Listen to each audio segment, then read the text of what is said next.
اعوذ باللہ من الشیطان الرجیم بسم اللہ الرحمن الرحیم۔ کائنات میں حضور نبی اکرم صلی اللہ علیہ وسلم سے بڑی نعمت الہیہ کا تصور بھی محال ہے۔ اس پر جو غیر معمولی خوشی اور سرور و انبساط کا اظہار کیا گیا، اس کا کچھ اندازہ کتب سیر و تاریخ کے مطالعے سے ہوتا ہے۔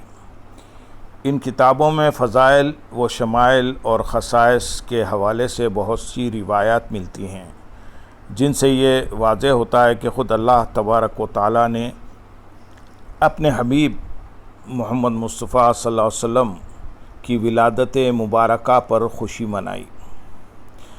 روایت شاید ہیں کہ ولادت مصطفیٰ صلی اللہ علیہ وسلم کا پورا سال نادر الوقوع مظاہر اور محیر العقول واقعات کا سال تھا۔ اس میں اللہ تعالیٰ کے خصوصی رحمتوں کا نزول جاری رہا، یہاں تک کہ وہ سعید ساعتیں جن کا صدیوں سے انتظار تھا، گردش ماہ و سال کی کروٹیں بدلتے بدلتے اس لمحے منتظر میں سمٹ آئیں جس میں خالق کائنات کے بہترین شاہکار کو منصع شہود پر بالآخر اپنے سرمدی حسن و جمال کے ساتھ جلوہ گر ہونا تھا۔ اللہ تعالیٰ نے اپنے حبیب صلی اللہ علیہ وسلم کی دنیا میں آمد کے موقع پر اس قدر چراغاں کیے کہ شرق تا غرب سارے آفاق روشن ہو گئے۔ حضرت عثمان بن ابی العاص رضی اللہ تعالیٰ عنہ روایت کرتے ہیں کہ ان کی والدہ نے ان سے بیان کیا، جب ولادت نبوی صلی اللہ علیہ وسلم کا وقت آیا تو میں سیدہ آمنہ رضی اللہ تعالیٰ عنہا کے پاس تھی۔ میں دیکھ رہی تھی کہ ستارے آسمان سے نیچے ڈھلک کر قریب ہو رہے ہیں، یہاں تک کہ میں نے محسوس کیا کہ وہ میرے اوپر گر پڑیں گے۔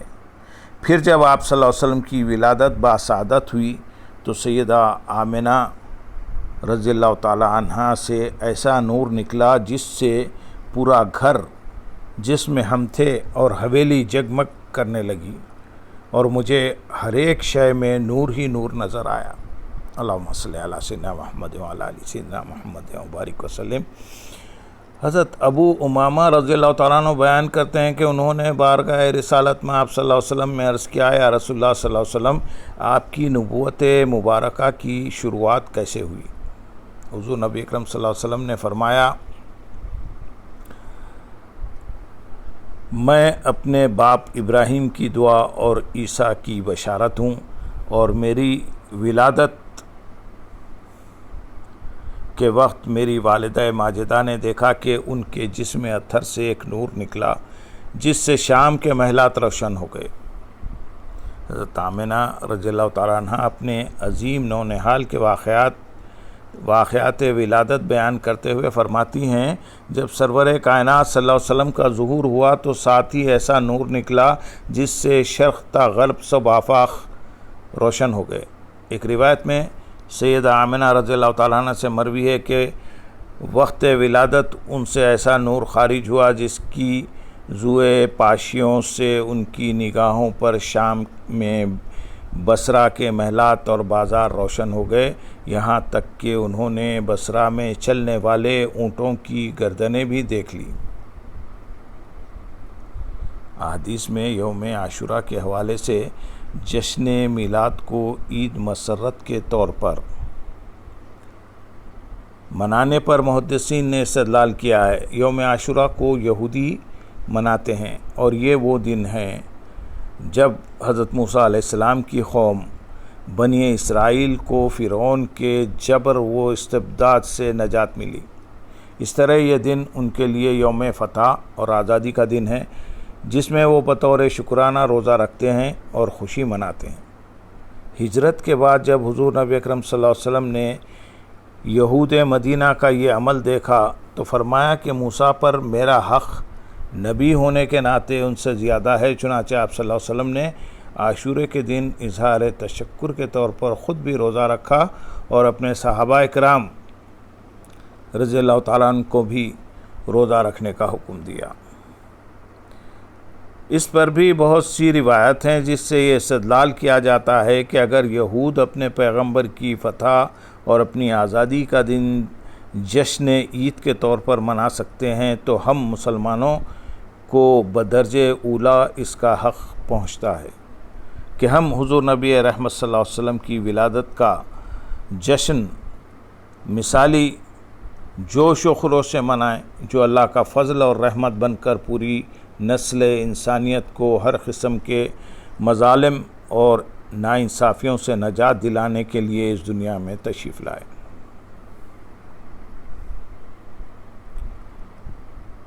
سورۃ الاعراف آیت نمبر 157 میں ارشاد باری تعالیٰ ہے، اور ان سے ان کے بارے گراں اور طوق قیود جو ان پر نافرمانیوں کے باعث مسلط تھے ساخط فرماتے اور انہیں نعمت آزادی سے بہرایاب کرتے ہیں۔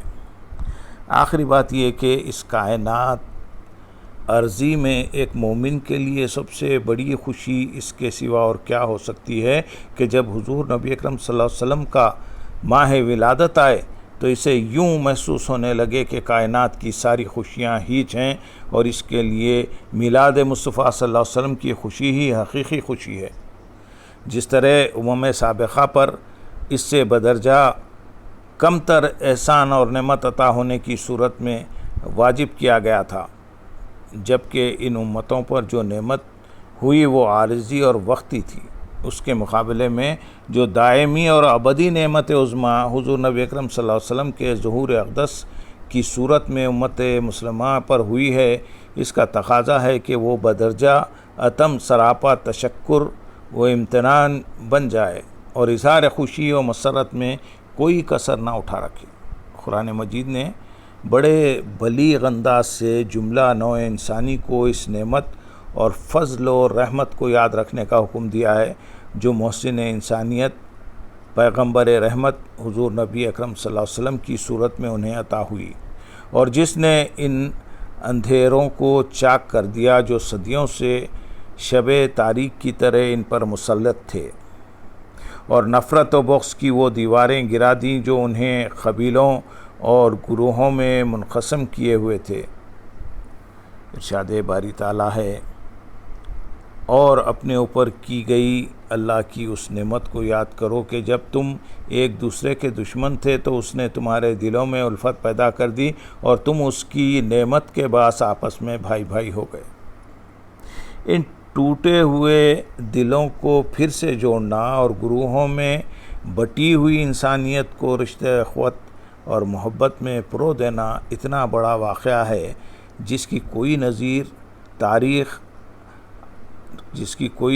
تاریخ عالم پیش کرنے سے قاصر ہے۔ لہذا میلاد مصطفیٰ صلی اللہ علیہ وسلم پر خوشی منانا اور شکر الہی بجا لانا امت مسلمہ پر سب خوشیوں سے بڑھ کر واجب کا درجہ رکھتا ہے۔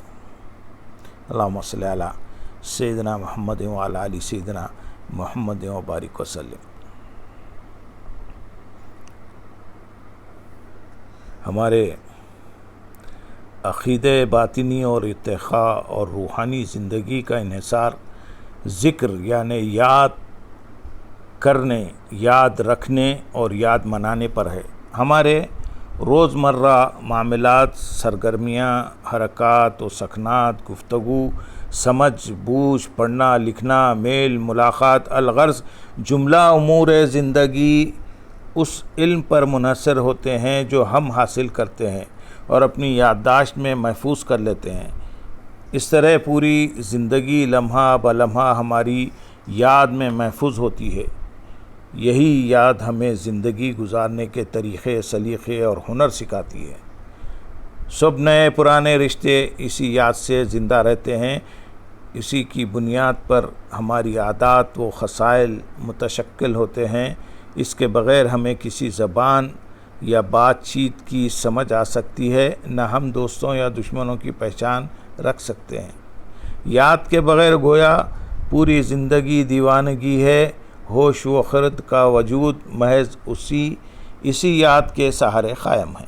اللہم صلی علی سیدنا محمد وعلی آل سیدنا محمد وبارک وسلم۔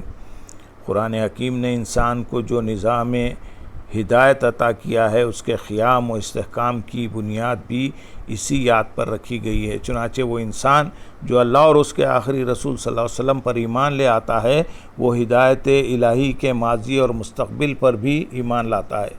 قرآن حکیم فرماتا ہے سورۃ البقرہ آیت نمبر 4 میں، والذین یؤمنون بما انزل الیک وما انزل من قبلک وبالآخرۃ ھم یوقنون۔ اے وہ لوگ جو آپ کی طرف نازل کیا گیا اور جو آپ سے پہلے نازل کیا گیا سب پر ایمان لاتے ہیں، اور وہ آخرت پر بھی کامل یقین رکھتے ہیں۔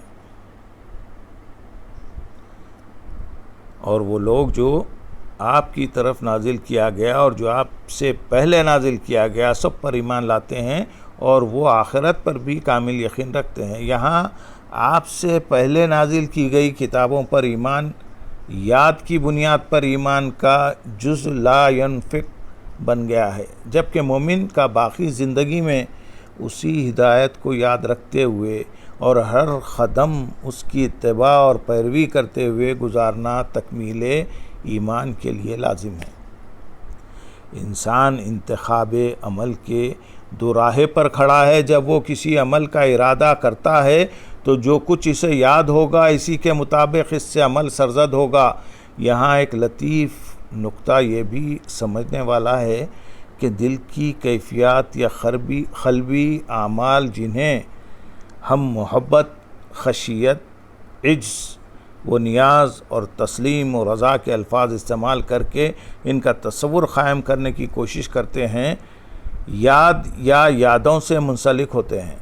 اگرچہ یہ جذبات ہیں مگر خیالات کے تحرک کے بغیر وجود میں نہیں آتے۔ اس لیے اللہ رب العزت نے انسان کو یاد کی نعمت عطا کر رکھی ہے۔ جب کفار و مشرکین کو دعوت ایمان دی جاتی تو ہمیشہ جواب میں یہی کہتے کہ ہم اس مسلک پر چلنا چاہتے ہیں جو ہمارے آباء و اجداد اور اسلاف سے نسلاً بعد نسلاً چلا آ رہا ہے۔ یہی وہ ماضی کی یاد سے انقطاع پر تیار نہ ہوتے تھے۔